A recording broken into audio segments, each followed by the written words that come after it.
Salam damai sejahtera untuk Bapak, Ibu, dan Saudara dimanapun berada. Kita kembali belajar firman Tuhan, dan kita akan merefleksikan firman Tuhan itu di dalam kehidupan kita sehari-hari. Bukan hanya kita tahu dan dengar, tetapi firman Tuhan menjadi pedoman di dalam kehidupan kita. Kita akan mempelajari dari surat Paulus kepada jemaat di Korintus, 1 Korintus pasal yang ketiga, dari ayat 10 sampai dengan ayat yang ke-23. Demikianlah firman Tuhan. Sesuai dengan kasih karunia Allah yang dianugerahkan kepadaku, aku sebagai seorang ahli bangunan yang cakap telah meletakkan dasar dan orang lain membangun terus di atasnya. Tetapi tiap-tiap orang harus memperhatikan bagaimana ia harus membangun di atasnya. Karena tidak ada seorang pun yang dapat meletakkan dasar lain daripada dasar yang telah diletakkan, yaitu Yesus Kristus. Entahkah orang membangun di atas dasar ini dengan emas, perak, batu permata, kayu, rumput kering, atau jerami, sekali kelak pekerjaan masing-masing orang akan nampak karena hari Tuhan akan menyatakannya. Sebab ia akan nampak dengan api, dan bagaimana pekerjaan masing-masing orang akan diuji oleh api itu. Jika pekerjaan yang dibangun seseorang tahan uji, ia akan mendapat upah. Jika pekerjaannya terbakar, ia akan menderita kerugian. Tetapi ia sendiri akan diselamatkan, tetapi seperti dari dalam api. Bapak, Ibu, Saudara, dari pasal 3 ayat 10 sampai dengan 15 ini, saya sudah jelaskan dan saya sudah ulas sedemikian mendasar bahwa sesungguhnya memang dasar dari bangunan, yaitu jemaat, hanyalah Yesus Kristus Tuhan, Juru Selamat dan Penebus kita. Dan kita bersyukur karena Tuhan Allah memberikan kepada kita hikmat dan kekuatan untuk menjalani kehidupan ini. Dan ketika kita melakukan kebenaran firman Tuhan di dalam setiap bidang kehidupan kita, baik di rumah, di gereja, di tempat bekerja, di sekolah, di kampus, di dalam masyarakat, di berbagai komunitas yang ada, ingatlah bahwa kita harus melakukannya dengan penuh kesungguhan dan berkualitas. Bukan kualitas jerami, tetapi kualitas emas yang tahan uji. Berarti kita perlu meningkatkan kualitas pelayanan kita, pekerjaan kita, aktivitas kita sehari-hari. Manfaatkan dan optimalkan segala karunia yang diberikan Tuhan, baik sarana, pekerjaan, aktivitas apapun, sungguh-sungguh berkenan di hati Tuhan. Dan kita tidak boleh menambah atau mengurangi dasar yang ada di dalam kehidupan kerohanian kita. Kita harus sadar bahwa pelayanan itu, pekerjaan itu, dan apapun yang Tuhan berikan itu miliknya Tuhan. Kita harus mengembalikannya dengan penuh kesungguhan bagi kemuliaan Tuhan dengan karakter dan sifat yang berkualitas. Pada waktunya, ketika nanti Kristus datang kedua kali, kita akan diuji, akan diadili, akan dihakimi. Apakah pekerjaan kita sesuai dengan apa yang Tuhan kehendaki? Jangan menjadikan semua pekerjaan itu, aktivitas itu, pelayanan itu seperti jerami yang habis terbakar dan tidak bermakna apa-apa. Karena itu Bapak, Ibu, Saudara, sekalipun kita masih di dunia ini, di bumi yang fana ini, tidak perlu kita menganggap ini semua akan berlalu, lalu kita tidak mengerjakan yang terbaik. Apa yang kita tabur hari ini akan kita tuai di bumi yang baru, di langit yang baru.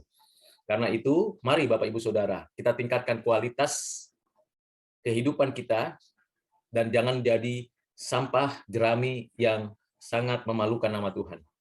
Mari kita lanjutkan pembacaan firman Tuhan supaya kita bisa melihat kesinambungan dari satu ayat demi satu ayat, dari satu pasal demi satu pasal, supaya ada benang merah untuk kita bisa mengerti kehendak Tuhan dari apa yang sudah dituliskan, diinspirasikan oleh Roh Kudus kepada Paulus dan untuk kita, umatnya dimanapun berada. 1 Korintus 3 ayat yang ke-15 sampai 23. Jika pekerjaannya terbakar, ia akan menderita kerugian, tetapi ia sendiri akan diselamatkan, tetapi seperti dari dalam api.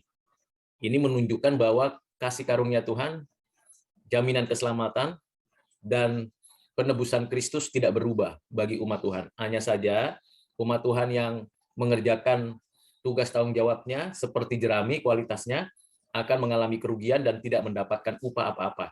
Ya, tetap ada di bumi dan langit yang baru, hanya saja hidupnya tidak mendapatkan upah yang sudah disediakan Tuhan. Mungkin saja ada di antara kita yang seperti itu di masa lalu. Mari kita tingkatkan, kita perbaiki diri kita. Kita maju terus sampai pada waktunya kita dipanggil Tuhan dan dibangkitkan Tuhan untuk menerima upah, mahkota kemuliaan yang disediakan bagi setiap orang yang sungguh-sungguh mendedikasikan dirinya bagi kemuliaan Tuhan.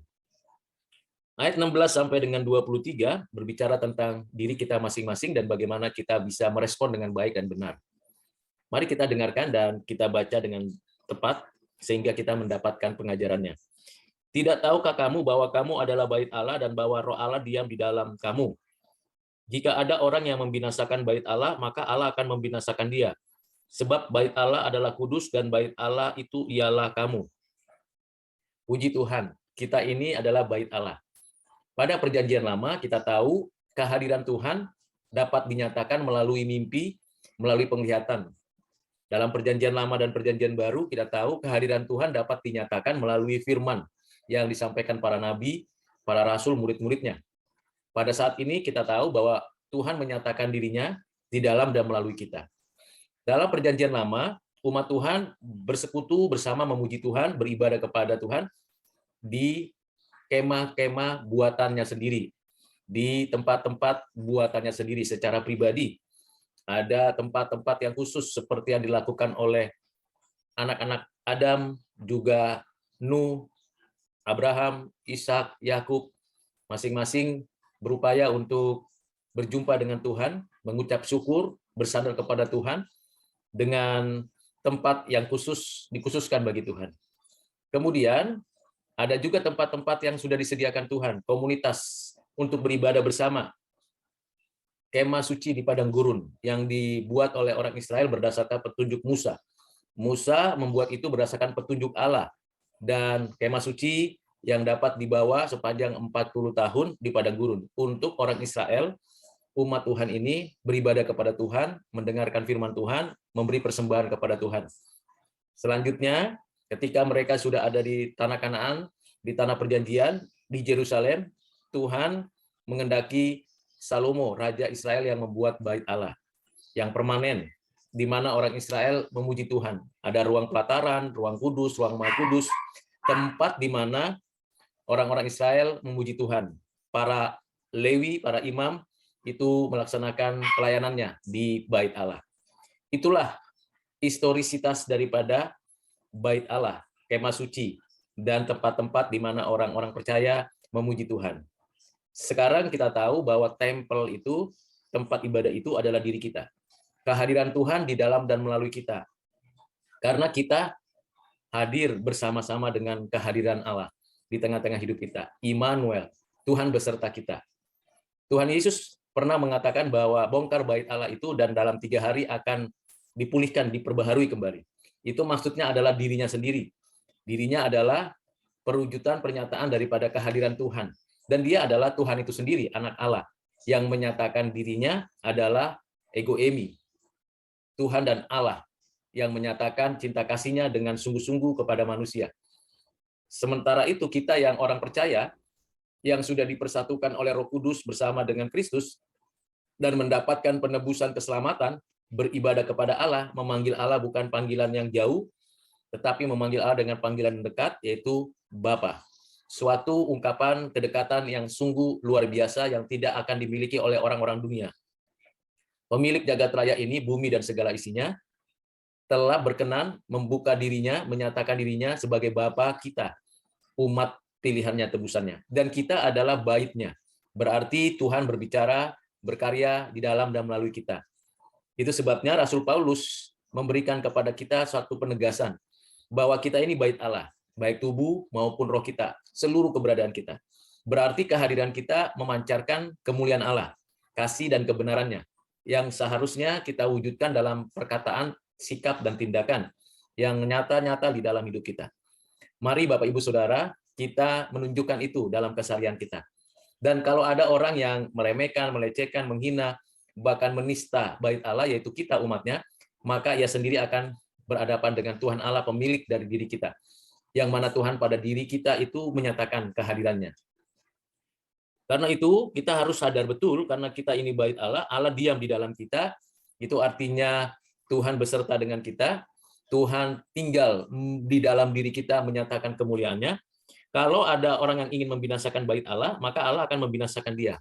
Ini adalah suatu jaminan keselamatan sekaligus jaminan perlindungan. Bahwa kita dilindungi oleh Tuhan Allah, bukan oleh leluhur atau oleh orang-orang kuat. Kita bukan dilindungi oleh malaikat, tetapi dilindungi oleh Tuhan Allah sendiri. Ini sesuatu janji yang sangat luar biasa dan tidak akan dihadapi atau dimiliki oleh orang-orang dunia.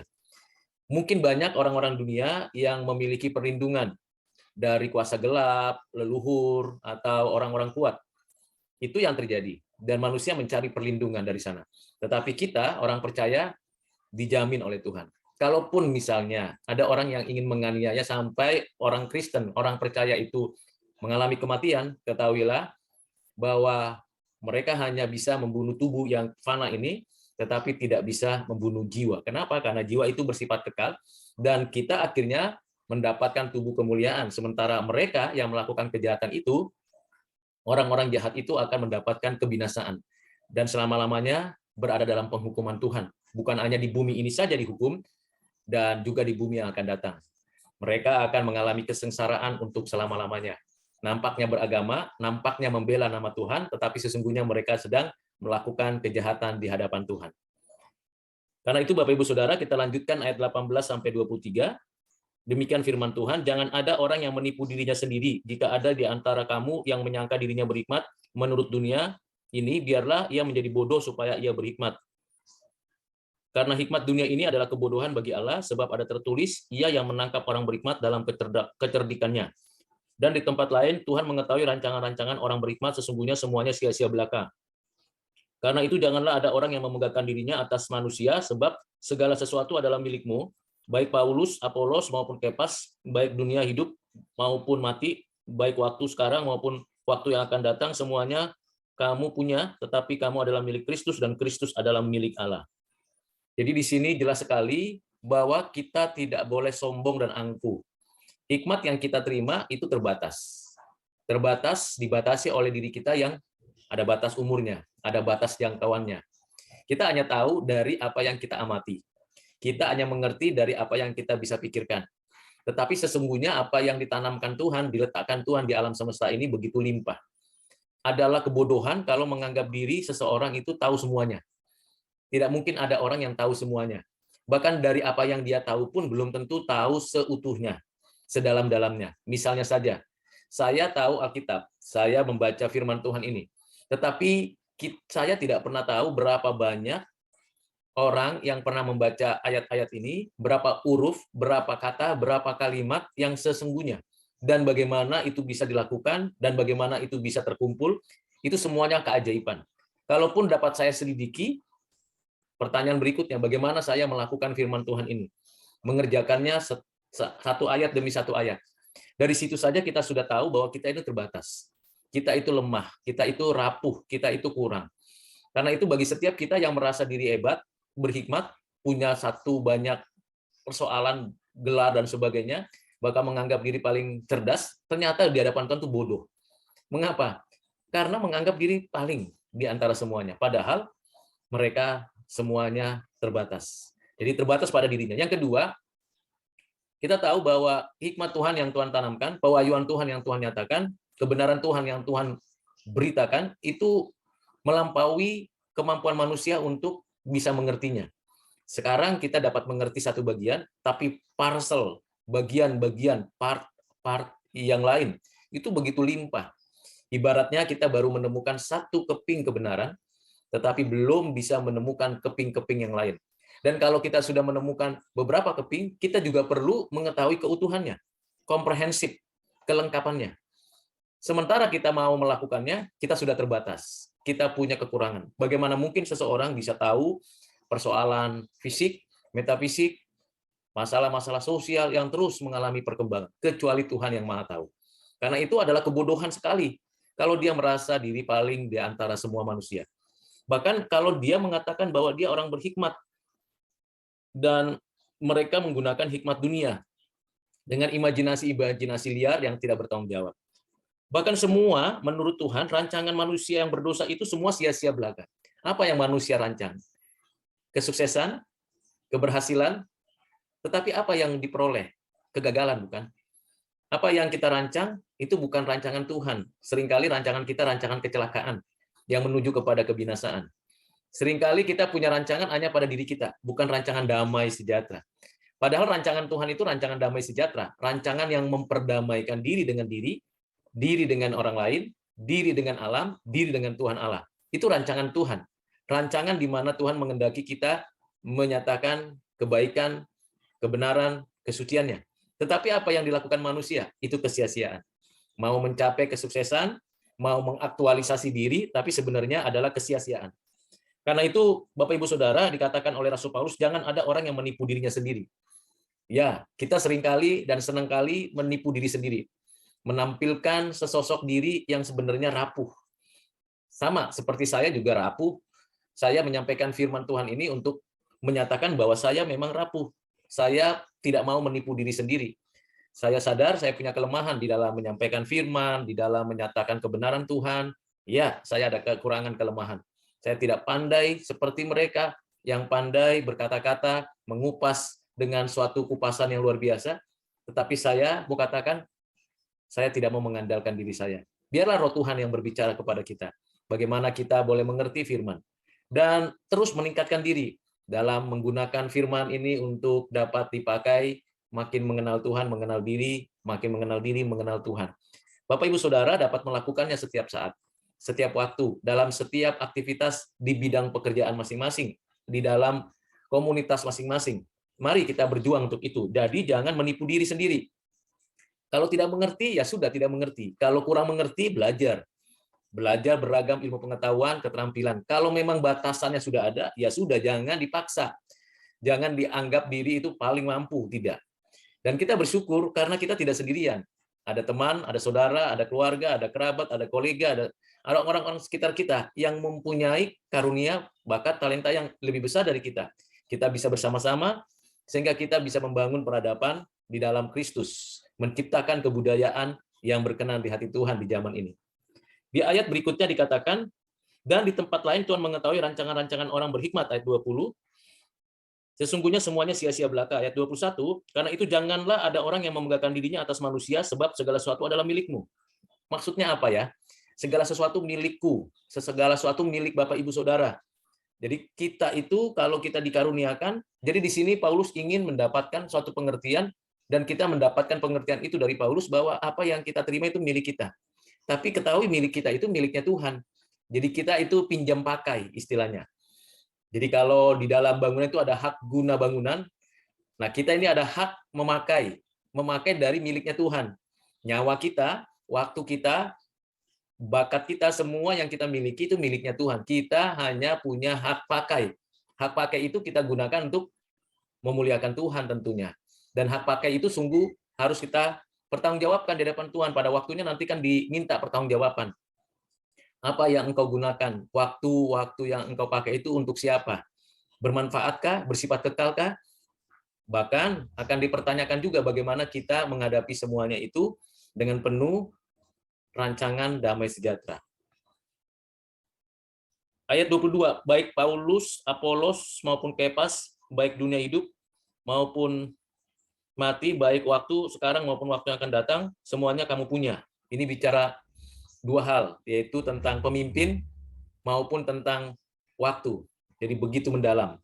Apapun yang kita sedang hadapi, siapapun yang ada di dalam kehidupan kita, yang memimpin kita kepada kebenaran, itu kita harus hargai. Kita harus respect terhadap mereka, dan tidak perlu pula memecah-mecah belah mereka. Oh, ini kelompok itu Apolos, oh ini kelompok ini Petrus, oh itu kelompoknya daripada Kefas, Apolos, Paulus. Tidak. Kita bersama-sama. Mereka beda dengan kita, tapi mereka tubuh Kristus, anggota tubuh Kristus. Sama. Karena itu sama-sama kita saling membangun dan kita bekerja sama. Tak usah menganggap diri lebih. Karena kalaupun ada kekurangan di teman kita, kitalah yang memberikan kelebihannya. Kalau ada kekurangan di kita, merekalah yang mencukupkannya. Jadi semua sama-sama dimiliki oleh kita. Betapa bahagia bukan? Kalau saling melengkapi satu sama lain, dan saling merasa itu belong to me. Itu penting ya, belong to me, belong to us, belong to Christ. Itu yang sedang di dalam ayat ini dijelaskan oleh Paulus. Belong to me, belong to you, belong to us, belong to Christ. Ini miliknyaku, milikmu, milik kita, miliknya Kristus.